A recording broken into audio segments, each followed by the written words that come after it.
अंधेरी हवेली का रहस्य। गांव के बाहर घने जंगल के बीच एक पुरानी हवेली थी। कहते थे हवेली में एक अजीब सन्नाटा पसरा रहता था। लोग मानते थे कि वहां आत्माओं का वास है। कोई भी उस हवेली के पास जाने की हिम्मत नहीं करता था। एक रात राहुल नाम का युवक जो शहर से गांव आया था, अपनी बहादुरी साबित करने के लिए उस हवेली में जाने को तैयार हो गया। गांव वालों ने उसे समझाने की कोशिश की, लेकिन उसने किसी की न सुनी। राहुल के हाथ में सिर्फ एक टॉर्च थी। उसने जैसे ही हवेली का बड़ा लोहे का दरवाजा खोला, वह खुद ब खुद चरमराते हुए बंद हो गया। राहुल ने अपनी टॉर्च ऑन की और अंदर देखा। हवेली का हॉल धूल और मकड़ी के जालों से भरा था, लेकिन सबसे अजीब बात यह थी कि दीवारों पर लगे सभी चित्रों के चेहरे अंधेरे में चमक रहे थे। राहुल ने धीरे धीरे सीढ़ियां चढ़नी शुरू। अचानक उसे लगा कि कोई उसके पीछे चल रहा है। उसने पीछे मुड़कर देखा, लेकिन वहाँ कोई नहीं था। तभी एक दरवाजा अपने आप खुला। अंदर से हल्की रोशनी आ रही। राहुल ने साहस बटोरकर दरवाजे के अंदर झांका। कमरे के बीचों बीच एक पुराना झूला झूल रहा। झूले पर एक गुड़िया रखी थी, जिसकी आंखें सीधी राहुल की ओर देख रही थी। जैसे ही राहुल ने गुड़िया को छूने की कोशिश की,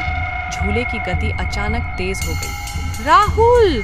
एक महिला की चीख उसके कानों में गूंजने लगी। राहुल चौंक कर पीछे हटा। कमरे की दीवारों से खून बहने लगा और हर तरफ से डरावनी हंसी सुनाई देने लगी। राहुल ने डर के मारे भागने की कोशिश की, लेकिन दरवाजा बंद हो गया। तभी गुड़िया बोलने लगी, तुम यहाँ क्यों आए हो? जो यहाँ आता है वो वापस नहीं जाता।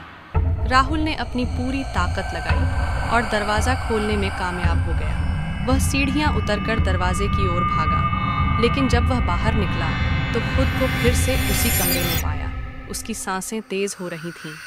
तभी एक बूढ़ा आदमी प्रकट हुआ। उसने राहुल से कहा, तुमने मेरी हवेली में घुसने की गलती की है। अब तुम्हारी आत्मा भी यहीं कैद रहेगी। अगली सुबह गांव वालों ने हवेली के बाहर राहुल की टॉर्च पड़ी देखी, लेकिन राहुल का कहीं कोई पता नहीं चला। हवेली के दरवाजे पर एक नया चित्र दिखाई दिया, राहुल का, जिसकी आंखें सजीव लग रही थीं।